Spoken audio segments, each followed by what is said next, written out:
நான் சொன்ன வழக்கம்பாங்க. அந்த அம்மா கும்பல்ல சந்தடி சாக்கல அப்படி அப்படி சொல்லுது.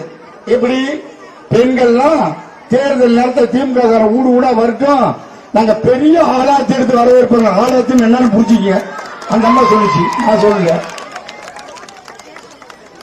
பாத்துக்க நீ மாட்டு சொல்லிட்டு கூட என் மேல வழக்கு போடுவாங்க. அம்மனு கூட நீங்க இதே ஒரு கூடுதலை சித்து நம்ம வீட்டுல சொல்ல நம்ம சகோதரி லலிதாட்டு சொன்னேன், எங்கேயாச்சும் நான் பேசுனா கூட்டத்துல ஒரு ஆள் வந்து மாட்டிக்கிறான். அவன் மாட்டிட்டு சகோதரி இன்னைக்கு மாட்டிச்சு வசமா. அதனால வந்திருக்கின்ற நண்பர்களே, இந்த ஆட்சி அகற்றப்பட வேண்டும். இந்த பொன்மொழி பேசுகிறான், நல்லா புரிஞ்சுக்கங்க. அதுக்கப்புறம் 3 நாள் கழிச்சு ஒரு நாடாளுமன்ற உறுப்பினர் கல்யாண சுந்தரம் பேசுறார். தாய்மார்களை நினைத்து பாருங்க, திமுகவுடைய அவரை நினைத்து பாருங்க. அவன் என்ன பேசுறான்? ஒரு அம்மா வந்து ஏண்டா திட்டத்தை நிறைவேற்றல கேட்கிறாங்க. அப்ப கேட்க கூடாது. கல்யாண சுந்தரம் திமுக எம்பி என்ன பேசுறான்? ஏமா உடனே குழந்தை பெற்றுக்கிறீங்களா? ஏன்னா திமுக திட்டத்தை நிறைவேற்றல அந்த அம்மா கேட்ட கொடுமைக்கு நம்ம சகோதரி மாதிரி ஒருத்தர் போய் கேட்டிருக்காங்க. என்னங்க இன்னும் வந்து திட்டத்தை நிறைவேற்றல கேட்கிறாங்க. அந்த எம்பி சொல்றான், உடனே குழந்தை பெற்றுக்கிறீங்களாமா? முன்னாடியே லவ் பண்ணுங்க, அதுக்கு 10 மாசம் அழைத்த குழந்தை பெற்றுக்கணும். அது மாதிரி அப்படித்தாமா அவனும் பெண்களை பத்தி இழிவா பேசுறான். ஆக மொத்தத்துல திமுக இருக்க மந்திரில இருந்து எம்எல்ஏ இருந்து எம்பி இருந்து பெண்களை மதிக்க தெரியாத ஆட்களுக்கு நம்ம மாவட்டத்தில் ஓட்டு போடல, சில மாவட்டத்தில் ஓட்டு போட்ட விளைவுதான் வெயில நம்ம கத்திட்டு இருக்கோம். அந்த நிலப்பாடு ஆட்சியில பெண்களுக்கு பாதுகாப்பு இருந்தது. இல்லையா? அண்ணன் குரல் கொடுக்கிறாரு, சட்டமன்றத்தில் குரல் கொடுக்கிறாரு. பெண்முடியை ராஜினாமா செய்ய சொல்லுங்க, அவரை கைது பண்ண சொல்லுங்க. மிக முதலமைச்சர் அவர்களே, பெண்களுக்கு ஒன்னும் அக்கறை இல்ல. பெண்கள் ரோட்ல உங்களை கேவலமா பேசுறாங்க. இந்த நாட்டினுடைய முதலமைச்சர் கேவலமா பேசுறாங்க. தயவு செய்து முதலமைச்சர் அவர்களே இந்த பெண்முடியை கைது செய்யுங்க, அவர் பதவி ராஜினாமா செய்யுங்கன்னு சொன்னாக்கா துணைப்பதவியில பெரிய கவர்னர் பதவி. அது அதான் அழகா ஒருத்தர் யூடியூப்ல போட்டிருக்கான், ஜனாதிபதியை எடுத்துட்டானுவ. அதனால் நம்ம தாய்மார்கள் புரிந்து கொள்ளுங்கள். அன்பு சகோதரி சொன்னது போல் கோபுரத்தின் உச்சியில் இருக்கின்ற கலசம் போல் அங்க எடப்பாடியார், அந்த எடப்பாடியார் கலசத்தை பாதுகாக்க வேண்டும் நம்முடைய கடமை. பாத்தீங்களா? எல்லாம் ஏறி போச்சு. அப்புறம் சொல்றோம் அவங்க மாவட்ட செயலாளர் பாரதிய ஜனதா, நாங்க பாரதிய ஜனதா இப்பதான் கூட்டணி வைக்கோம். 15 ஆண்டுகள் இந்த நாட்டை அடக்க வச்சது திராவிட முன்னேற்ற கழகத்துடைய முதலமைச்சர் வந்து அமைச்சர் பெருமக்கள் தானே. 100 நாள் வேலைவாய்ப்பு திட்டம் இங்க வந்திருக்கின்ற தாய்மார்கள் நினைத்து பாருங்கள். அண்ணன் எடப்பாடியார் சென்னைக்கு டெல்லிக்கு சென்ற உடனே சொன்னார், திமுக பார்க்காதீங்க, எங்களுடைய தாய்மார்கள் பாதிக்கப்படுகிறார்கள். அந்த 100 நாள் வேலைவாய்ப்பு திட்ட உடனே குடுகள் என்று சொன்ன தலைவர் அந்த எடப்பாடியார் சொன்னாரு. அவங்க என்ன கேட்கறாங்க? ஏன்னா 18,000 கோடி பணம் கொடுத்திருக்கேன், அந்த பணத்துக்கு கணக்கு விடுறாங்க. வேற ஒண்ணும் சொல்ல. இவங்க ரோடு போடாம பில் எடுத்துட்டாங்க, கிணறு வெட்டாம பில் எடுத்துட்டாங்க, அதனால கணக்குக்கு அது பணம் கொடுக்கறோம். வேற ஒண்ணும் சொல்லல. அதுக்கு நான் எடப்பாடியார் உள்துறை அமைச்சர் பேசுறாரு, இது தாய்மார்கள் பிரச்சனை, அது உடனடியாக ரிலீஸ் பண்ணதுக்கு அண்ணன் சொன்ன பிறகுதான் கொடுத்தாங்க. ஏன் இந்த நாட்டுடைய முதலமைச்சருக்கு தெரியாதா? அண்ணன் எடப்பாடியார் முதலமைச்சர் அந்த காலத்துல இதே மத்திய அரசாங்கம் நிதி கொடுக்காம இருந்தாங்க. 4 மாவட்ட பணத்தை மாநில அரசாங்கத்திலிருந்து நிதி ஒதுக்கின தலைவர் அண்ணன் எடப்பாடியார், மறந்து விடக்கூடாது. மாவட்டத்தெல்லாம் பேசிட்டு இருக்கோம். அவன் என்ன பேச முடியும்? சரக்கு இல்ல, இப்படியே பேசிட்டு 8 மாசம் வண்டி ஓட்ட வேண்டியதான். நான் திருப்பி சொல்றேன், 3 மந்திரியா இருந்தாலும் சரி, மாவட்ட செயலாளர் சொல்றேன், உங்களுக்கு தெம்பு திராணி தைரியம் இருந்தா 2026ல 11 சட்டமன்ற தொகுதி அண்ணா ஜெயிக்கும். நினைச்சுப்பார், களத்தில் நின்றுப்பார். உன்னுடைய வேலையில களத்துல காமி.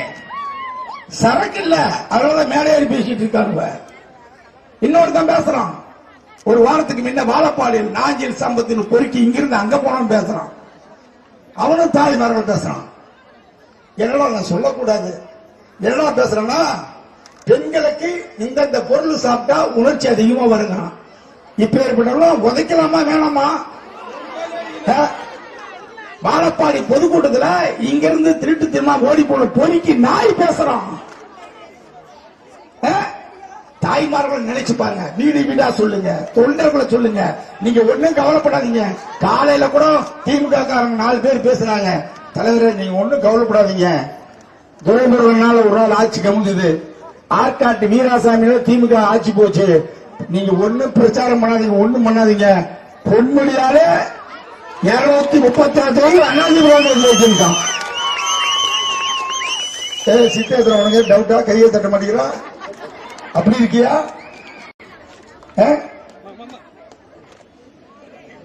கந்தசாமி வேற வேகமா கை தட்டுற லேட்டா உண்டு, நான் இருக்கிறது காமிச்சுக்கிறாரு. ஆனால் வந்திருக்கின்ற தாய்மார்கள் சகோதரிகள் இவ்வளவு வெயிலில் பார்க்காங்க. எடப்பாடியாருக்காக இல்ல, இந்த சமுதாயத்தை இழிவா பேசின இந்த நாட்டில் ஒரு முதலமைச்சர் காதுக்கு எடுத்து இருக்கின்ற வகையிலும் இந்த பொன்முடியை கைது செய்ய வேண்டும், ஆட்சியிலிருந்து அகற்றப்பட வேண்டும் நோக்கத்தோடு நீங்கள் இந்த கூட்டத்தை ஏற்பாடுவதற்கு அத்தனை தாய்மாருக்கு நன்றி சொல்றேன்.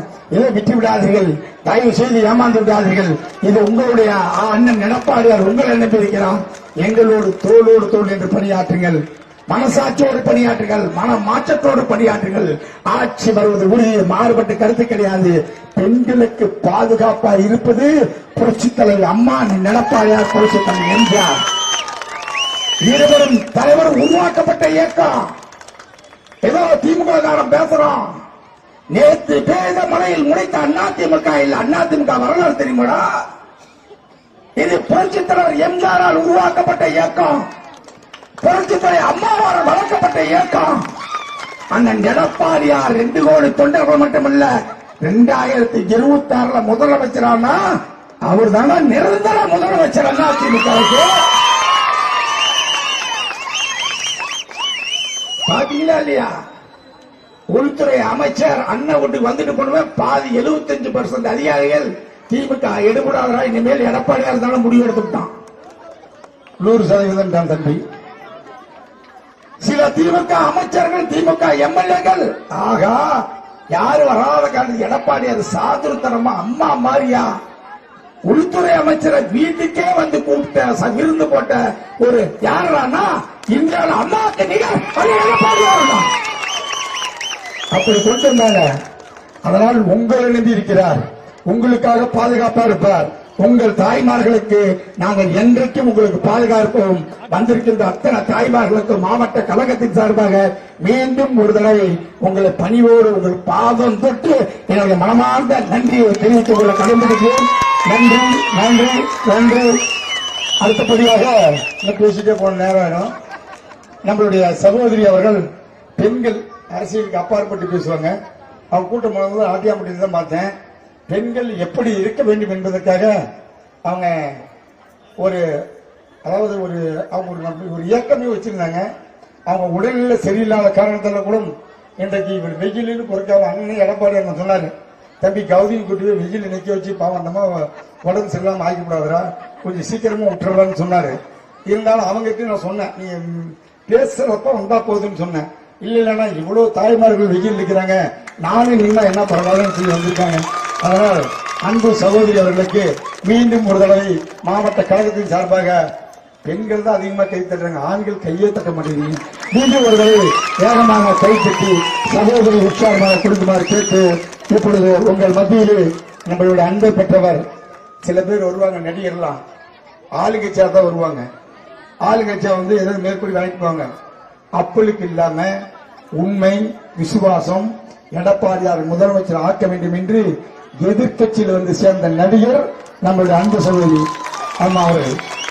அம்மாவுக்கு கொள்கை பரப்பு துணை செயலாளர் போட்டாங்க, லண்டன்ல இருந்தாங்க. நான் தான் போன்ல கேட்டேன். அப்ப சொன்னாங்க அன்னைக்கு போடலான்னு. சகோதரி இல்லைங்க நான் லண்டன் இருக்கேன், கொஞ்ச நாள் கட்சி பணிகளை பாக்கிறேன், அப்புறம் பொறுப்பு போடுங்கன்னு சொன்னவங்க இவங்க. ஆனா மேல இருக்க சகோதரம் அந்த எனக்கு பொறுப்பு போடுங்க, இப்படிதான் இருக்கீங்க. அதனால் வந்திருக்கின்ற அத்தனை பேருக்கு நன்றியை சொல்லி, இப்பொழுது நம்ம சகோதரி நீங்களே பேசிக்கிட்டே இருந்தாங்கன்னா நான் சீக்கிரம் மைக்க கூட நேரம் கேட்கிறேன் பாரு. அதனால வம்பு இதுக்கு நமக்கு வாழ்த்துக்கள். அது அந்த 95 சொல்ல தாங்கல, என்னால சீக்கிரம் கூட நான் கூட்டிட்டு போனுங்கிறது.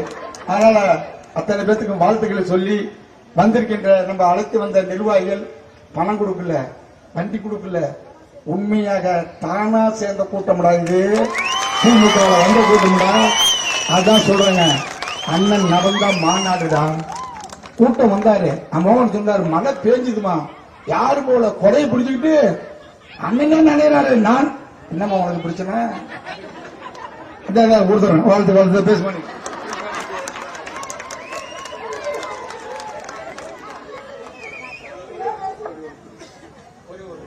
ஒரு கருத்து சொல்லணும். இப்ப சகோதரிகளே, இது ஒரு முக்கியமான கருத்து. பாத்தீங்களாக்கா, அதிமுக ஆட்சியில தம்பி நம்ம எம்சென்ட் வீடு கட்டுறீங்க, அண்ணா ஆட்சியில 2000 ரூபாய், இன்னைக்கு 6000 ரூபாய். ஜல்லி அண்ணா ஆட்சியில 1500 ரூபாய் ஒரு யூனிட், இன்னைக்கு 5000 ரூபாய். எம்சென்ட் இன்னொரு சென்ட் 2500 ரூபாய் அண்ணா ஆட்சியில, இன்னைக்கு 7000 ரூபாய். அதே மாதிரி கிரவல் ஒரு யூனிட் 200 ரூபாய், இன்னைக்கு 1500 ரூபாய். அது மாதிரி விலைவாசி இனிமேல் வீடே கட்ட முடியாது. ஒன்னும் கவலைப்படாதீங்க, எடப்பாடியார் ஆட்சி வரும். இதெல்லாம் அண்ணன் என்ன ரேட்டு கொடுத்தாரோ அந்த ரேட்டு கொடுப்பாரு மறுபடியும் சொல்லி.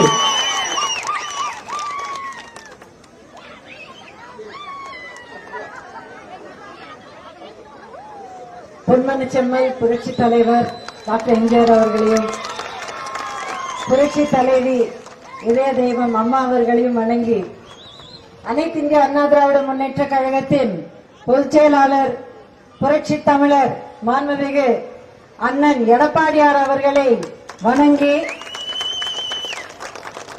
சேலம் புறநகர் மாவட்ட கழக செயலாளர் மரியாதைக்குரிய அண்ணன் இளங்கோவனையும்,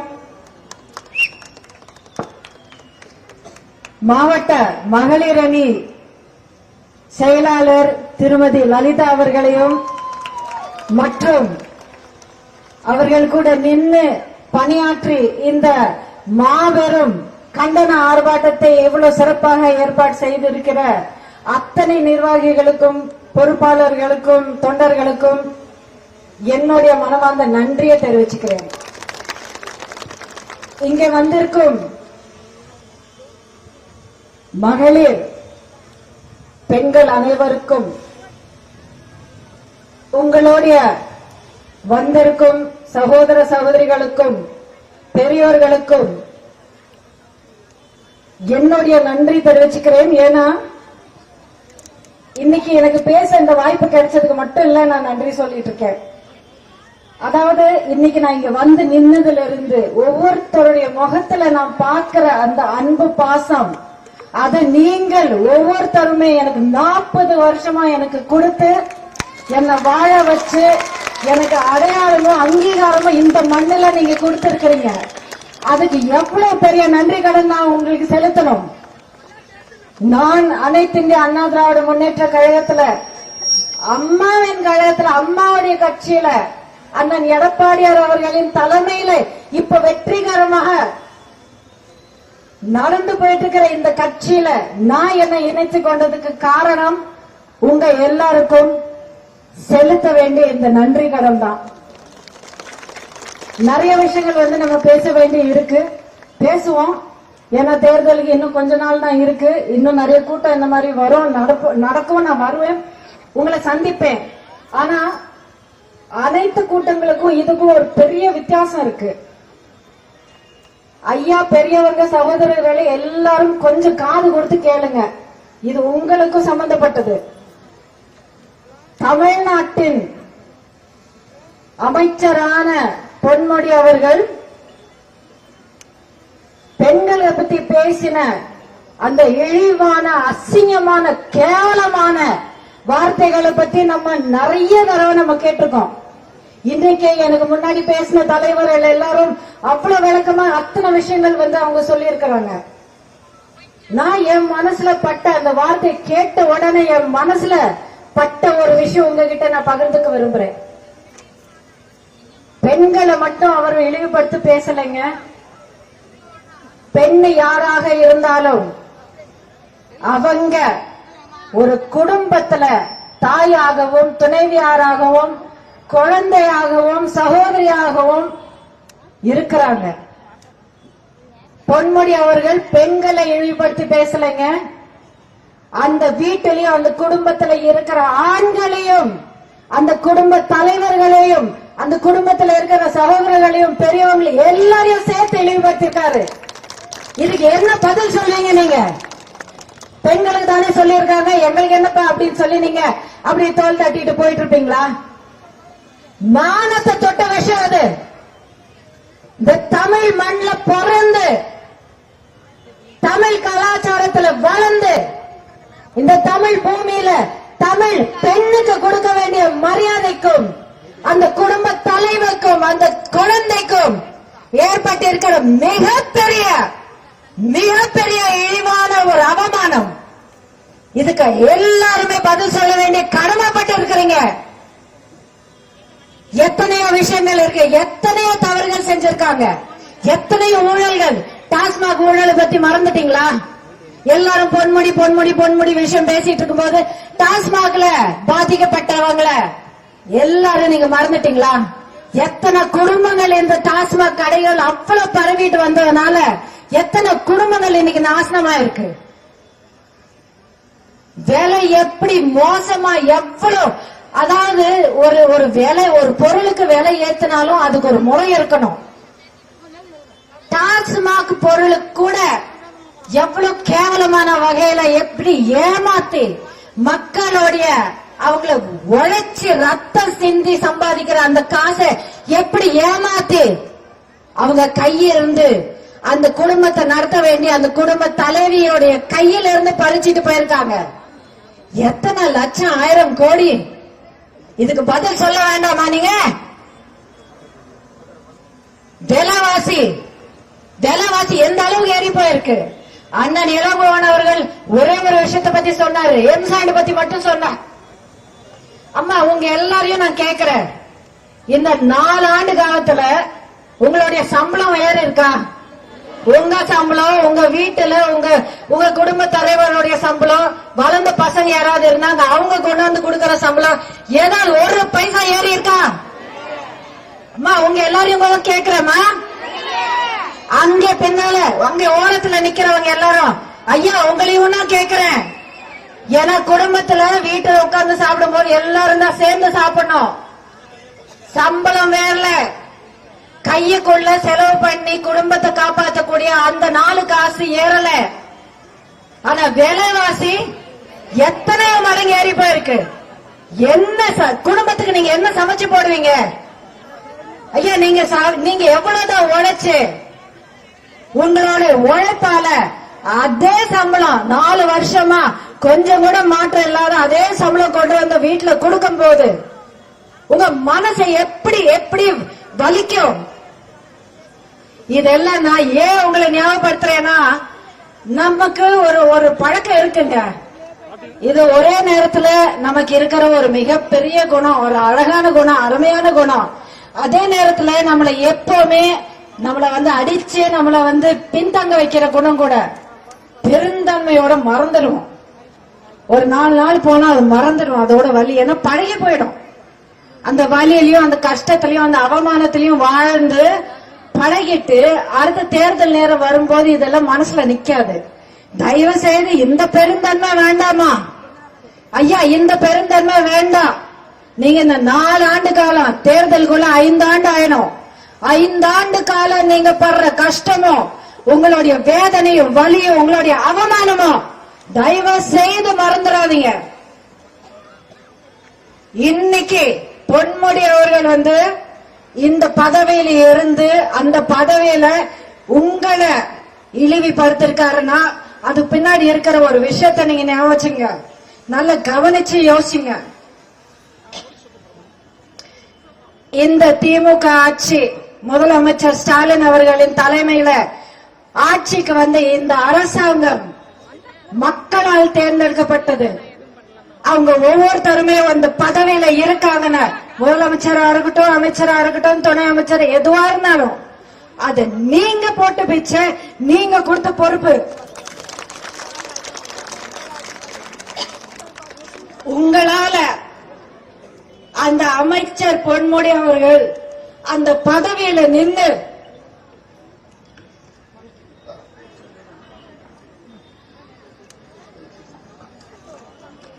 அந்த பதவியில நின்று உங்களை இன்னைக்கு இழிவுபடுத்துறாருன்னா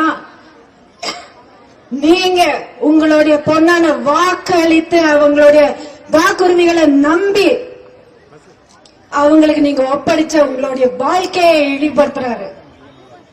நல்ல ஞாபகம் வச்சுக்கோங்க, மனசுல நல்ல ஆழமா பதிவு பண்ணிக்கங்க. இதை நீங்க மறக்க கூடாது. இன்னைக்கு இவ்வளவு நேரம் பொறுமையா வெயில், இந்த காயிற வெயில்ல நீங்க நின்று கேட்டுட்டு இருக்கீங்கன்னா இதுல இருந்து நீங்க தெரிஞ்சுக்க வேண்டிய இதுதான் மிகப்பெரிய விஷயம்.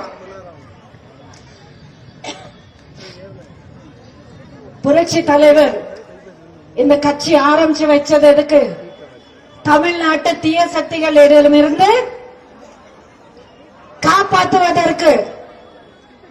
இதே அனைத்து இந்திய அண்ணா திராவிட முன்னேற்ற கழகத்தை வளர்த்து முன்னெடுத்து கொண்டு போய் இவ்வளவு மாபெரிய இயக்கத்தை அமைச்சது புரட்சி தலைவி அம்மா அவர்கள்.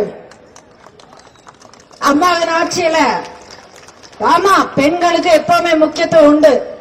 பெண்களுக்கு எத்தனையோ பாதுகாப்புகள் கொடுத்திருக்காங்க. அதே நேரத்துல சமுதாயத்துல எல்லாருக்கும் அந்த மாதிரி பாதுகாப்பு கொடுத்திருக்காங்க.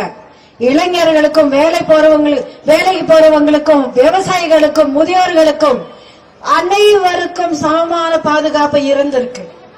அதே ஆட்சி 4 ஆண்டு காலம் சிறப்பாக அண்ணன் எடப்பாடியார் அவர்கள் முதலமைச்சராக இருந்த அந்த காலத்துல அப்படியே தொடர்ந்து கொடுத்தாரு.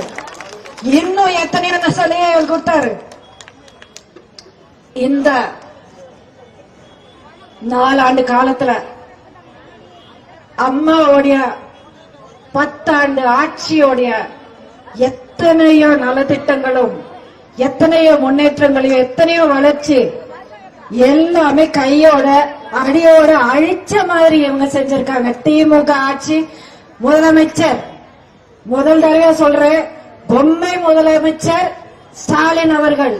இன்னைக்கு நான் எதுக்காக பொம்மை முதலமைச்சர் சொல்றேன்னா, உண்மையிலே அரசாங்கம் மேல ஆட்சியில பொறுப்புல இருக்கிறவங்க மேல உண்மையிலே அவங்களுடைய கண்ட்ரோல் இருந்திருந்தால் இந்நேரம் அவங்களுடைய ஒரு மந்திரி அவருக்கு வாக்களித்து ஜெயிக்க வச்ச மக்களை அவ்வளவு இழிவுபடுத்தி பேசும்போது அடுத்த நிமிஷமே கண்டிச்சு தூக்கி எறிஞ்சிருக்கணும்.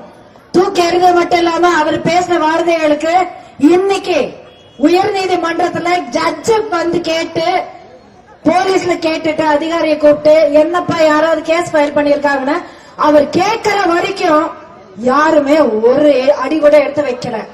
அவ்வளவு கேவலமான ஒரு நடப்பு அப்படிங்கறத விட அவ்வளவு அலட்சியமான ஒரு நடப்பு. மக்கள் தானே ஒரு தடவை போட்டிருக்காங்க வாக்கு, எங்க போயிருவாங்க? அடுத்த தேர்தல் கிட்ட போவோம். இதே மாதிரி இன்னும் எத்தனையோ வாக்குறுதிகள் சொல்லுவோம். இது கொடுப்போம்னு சொல்லுவோம், அந்த காசு சொல்லுவோம், 1000 ரூபாய் 1200 ரூபான்னு சொல்லுவோம். ஒரு பஸ்ஸுக்கு பதிலா ஒரு பஸ் ஒரு ஷேர் ஆட்டோன்னு சொல்லுவோம். இப்படிதான் மக்களை அவங்களுடைய வாக்களித்து அவங்களை ஜெயிக்க வச்சு அந்த பொறுப்பு அவங்களுக்கு ஒப்படைக்கிற மக்களை இவ்வளவு கேவலமாக இவ்வளவு லேசாக எடுத்து இன்னி வரைக்கும் நடந்துட்டு இருக்கிற ஆட்சி தான் இங்க திமுகவுடைய முதலமைச்சர் ஸ்டாலின் அவர்களின் தலைமையில நடந்துட்டு இருக்கிற ஆட்சி. ரொம்ப வேதனையா இருக்குங்க. இந்த வெயில நீங்க நின்று இவ்வளவு நேரம் கேட்டுட்டு இருக்கீங்க, அது என்னைக்குமே நான் நன்றி கடன் பட்டிருக்கேன். ஆனா தயவு செய்து இன்னைக்கு நான் எத்தனை விஷயங்கள் உங்ககிட்ட பகிர்ந்திருக்கேன்.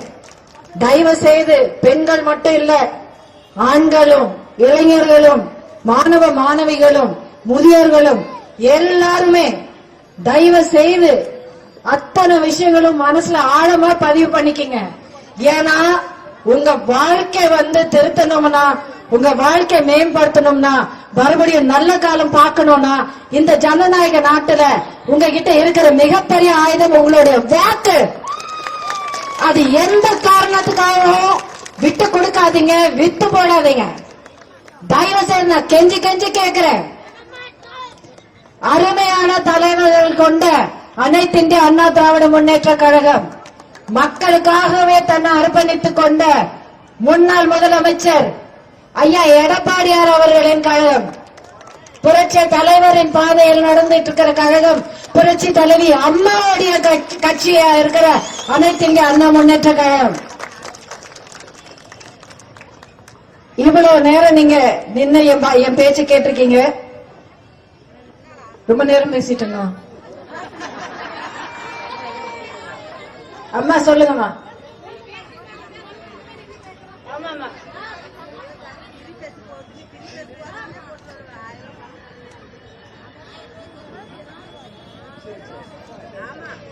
அம்மா இந்த அம்மாவுடைய வழி அதேதான்மா நான் சொன்னேன் இல்லைங்களா. பிராந்தி கடைகளை அவ்வளோ வெளிப்படையா ஒவ்வொரு தெருமுனைக்கும் ஒரு கடையை வச்சு எங்க குடும்பங்களை தரமட்டமாக்கிறாங்க அப்படின்னு சொல்லி புலம்புறாங்கம்மா. இவங்க இந்த வயசுல இவங்களுக்கு இது தேவையா? இது நியாயமா? ஆட்சிக்கு வர்றதுக்கு முன்னாடி போன தடவை தேர்தல் பிரச்சாரம் பண்ணும்போது என்ன சொன்னாங்க? திமுக தலைவர்கள் திருமதி கனிமொழி அவர்கள் முக்கியமான வார்த்தை அவங்க சொன்னாங்க. அனைத்து இந்திய அண்ணா திராவிட முன்னேற்ற கழகத்தில் நடந்துட்டு இருக்கிற இந்த டாஸ்மாக் வியாபாரத்தினால தமிழ்நாட்டில் விதவிகளோட எண்ணிக்கை அதிகமாயிட்டு இருக்கு அப்படின்னு சொல்லி அன்னைக்கு ரொம்ப சத்தம் போட்டு ரொம்ப தைரியமா சொன்னாங்க. அவங்க ஆட்சிக்கு வந்த பிறகு என்ன பண்ணாங்க?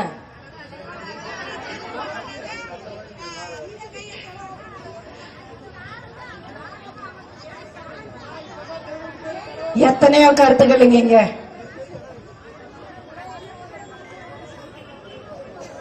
பாத்தீங்களா? ஒவ்வொரு வீட்டுல ஒவ்வொரு கதை, ஒவ்வொரு வேதனை, ஒவ்வொரு அழுக, ஒவ்வொரு இழப்பு. ஒரு பக்கம் டாஸ்மாக் கடை, இன்னொரு பக்கம் போதைப் பொருட்களோட விற்பனை, இன்னொரு பக்கம் இளைஞர்கள் படிச்ச பிறகு அவங்களுக்கு வேலை வாய்ப்பு இல்லாம இருக்கிறது. வேலை வாய்ப்பு எத்தனையோ லட்சம் ஏற்பாடு கொடுப்போம் சொன்னாங்க இல்லைங்களா? அதுவும் அந்த 500 சொச்சம் வாக்குறுதிகள் இருந்ததுல லட்சக்கணக்கான வேலை வாய்ப்புகள் இளைஞர்களுக்கு ஏற்பாடு பண்ணி கொடுப்போம். ஒரு வேலை கூட இன்னி வரைக்கும் கொடுத்தது இல்ல. இளைஞர்கள் எதுக்காக இந்த மாதிரி வேலை இல்லாம வச்சிருக்காங்க? ஒரு தடவை யோசிச்சு பாத்தீங்களா? இந்த ஒரு விஷயத்த, முக்கியமான விஷயத்த உங்ககிட்ட சொல்லிட்டு உங்ககிட்ட இருந்து நான் விடைபெறுகிறேன். இளைஞர்களுக்கு எதனால இன்னி வரைக்கும் எந்த ஒரு வேலை வாய்ப்பு உயர்வதற்கான எந்த ஒரு முயற்சி எடுத்ததில்லை அப்படிங்கறது எதுக்காக நீங்க நினைக்கிறீங்க? ஏன்னா இளைஞர்கள் நல்லபடியா படிச்சு அடுத்த வேலைக்கு போய் வாழ்க்கையில முன்னேறதுக்கான ஒரு வழியை பிடிச்சாங்கன்னா அந்த டாஸ்மாக் கடையில யார் போய் நிக்கிறது? போதைப் பொருட்கள் யார் வாங்குறது? அவங்களுக்கு வருமானம் எங்க இருந்து வர்றது? யோசிச்சு பாத்தீங்களா? அம்மா, நான் தாய்மார்களுக்கு மட்டும் சொல்லல, ஒரு குடும்பத்துல இந்த மாதிரி இளைஞருடைய வாழ்க்கை உயிரை இந்த மாதிரி பலி ஆயிடுச்சுன்னா தாய், தந்தை, அண்ணன், சகோதரி யாரா இருந்தாலும் எவ்வளவு வேதனைப்படுவீங்க. நான் எல்லாருக்கும் சமமா சொல்றேன். தயவு செய்து அத்தனை விஷயங்களும் மனசுல வச்சுக்க. இந்த வரப்போற ஒரு வருஷம் இன்னும் இந்த மாதிரி நிறைய நடக்குங்க. பயப்படவே வேண்டாம், நிறைய நடக்கும் இந்த மாதிரி. அதே நேரத்துல தேர்தல் நெருங்கும் போது வருவாங்க, கண்ணை தொடைக்கிற மாதிரி ஏதோ ஒரு சின்ன சின்ன விஷயங்களா அவமானப்படுத்துற மாதிரி பண்ணுவாங்க. ஏன்னா ஒரு சின்ன விஷயம் பண்ணா எல்லாத்தையும் மறந்துடுவாங்க. பெரிய பெரிய அடி நாங்க கொடுத்ததெல்லாம், பெரிய பெரிய ஏமாற்றங்கள் எல்லாம் நாங்க பண்ணதெல்லாம் மறந்துடுவாங்க அப்படிங்கிற ஒரு அலட்சியம், ரொம்ப கேவலமான ஒரு பார்வை. தயவு செய்து இது மறந்துடாதீங்க. திமுக அரசாங்கத்துக்கு முதலமைச்சர் ஸ்டாலின் அவர்களுடைய தலைமையில இன்னைக்கு ஏதோ ஒரு வகையா ஏதோ அவங்களுடைய லாபத்துக்காக, அவங்களுடைய முன்னேற்றத்துக்காக இன்னைக்கு இன்னும் நடந்துட்டு இருக்கிற இந்த ஆட்சிய அடுத்த வருஷம் திரும்ப வரக்கூடாது. என்றைக்குமே இந்த கட்சி ஆரம்பிச்சு வச்ச அந்த முதல் நாள்ல இருந்து இன்னி வரைக்கும் மட்டும் இல்ல, என்னைக்குமே தமிழ்நாட்டு மக்களுக்காக மட்டும் இயங்கக்கூடிய அனைத்து இந்திய அண்ணா திராவிட முன்னேற்ற கழகத்தின் ஆட்சி, பொதுச் செயலாளர் அண்ணன் எடப்பாடியார் அவர்களின் தலைமையில வெற்றிகரமான மக்களுக்கான ஆட்சி 2026 நம்ம எல்லாரும் அமைக்கணும், அவங்க செய்யணும். உங்ககிட்ட ஒண்ணு கேட்டுக்கிறேன், செய்வீர்களா? செய்வீர்களா? செய்வீர்களா? இந்த வாய்ப்பு கொடுத்ததுக்கு உங்க எல்லாருக்கும் என்னுடைய நன்றி கடன் செலுத்த, இந்த வாய்ப்பு கிடைச்சதுக்கு என்னுடைய மனமான நன்றி நன்றி நன்றி. தம்பி இந்த மரத்துக்கு எல்லாம் கோஷம் போட்டு போயிடலாம். முன்னாடி வாங்க, எல்லாம் அந்த பக்கம் வாங்க, தயவு செய்து வந்துருங்க. தம்பி உள்ள வாங்க, ஒரு நிமிஷம் ஒரு நிமிஷம். தம்பி முன்னாடி வாங்க, தம்பி முன்னாடி வாப்பா. தம்பி அங்கேயாம நிக்கிறீங்க, ஏன்னா பாப்பனாமட்டிக்காரங்கள பேர் சொல்லதான் தெரியுமா? அங்க ஏடி நாங்க ஏடி இருந்தா ரஞ்சித், அவருதான் வயசாச்சு, நீ உனக்கு வயசாச்சு. முன்னாடி வாங்க, டே சத்தியவேலு முன்னாடி வாங்க, முன்னாடி வா தம்பி, முன்னாடி வா, கோஷம் போட்டுக்காரு. இந்த காவல்துறைக்கு இறுதியா ஒரு எச்சரிக்கை கொடுக்கிறேன். இங்க இருக்கின்ற காவல்துறை இது அம்மம்பாளையத்துல நம்ம தலைமை கழக பேச்சாளர் மணி அமுதா பேசினாங்க பொன்முடியை பத்தி. அந்த அம்மா என்ன பேசினாங்க, பொன்முடியா அந்த அம்மா அவரை பத்தி பேசினாங்க. அதுக்கு அந்த காவல்துறை திமுக கம்ப்ளைண்ட் கொடுக்கல. அந்த காவல்துறையை சோமோட்டோட வழக்கு பதிவு பண்ணி ஹைகோர்ட்ல எடுத்திருக்காங்க. யார் அந்த வழக்கு பதிவு பண்ணானோ 8 மாசம் கழிச்சு அவளை இங்க பதில் சொல்ல வேண்டிய காலத்தில் இருக்கான். மறந்து கூடாது. ஏதோ ஆட்சி அதிகாரத்தை திமிரத்தில் போட்டுட்டு இருக்காதீங்க. டெய்லி இந்த ஸ்டேஷன்ல என்ன நடக்குது, அங்க ஒரு மகளிர் இன்ஸ்பெக்டர் இருக்காங்க, அவங்களும் மகளிர் தான், அவங்களுக்கு சேர்த்து அந்த ஆர்ப்பாட்டம் நடத்துறோம். இங்க இருக்க காவல்துறை கண்காணிப்பாரு நம்ம நாடா சட்டமன்ற எஸ்பி கூட கொடுத்தாரு. டெய்லி பார்த்தா கட்ட பஞ்சாயத்து பேசிட்டா இருக்காங்க அந்த ஸ்டேஷன்ல. வெக்கமா இல்ல? ஒரு தலைமை கழக பேச்சாளர் அம்மம்பாளையத்தில் பேசுறாங்க, அந்த பேச்சுக்கு சோமோட்டோவில் கேஸ் போடுறோம். ஏன்னா பொன்மணி இப்படி பெண்களை பேசியிருக்காங்க, ஏதாவது ஒரு காவல்துறை தானாக முன் வந்து வழக்கு பதிவு பண்ணிருக்கலாமா, பண்ணிருக்க கூடாதா? யார் வழக்கு பதிவு பண்ணுறாங்களோ அந்த காவல்துறை 8 மாசம் கழிச்சு தமிழ்நாட்டில் தான் இருந்தாலும்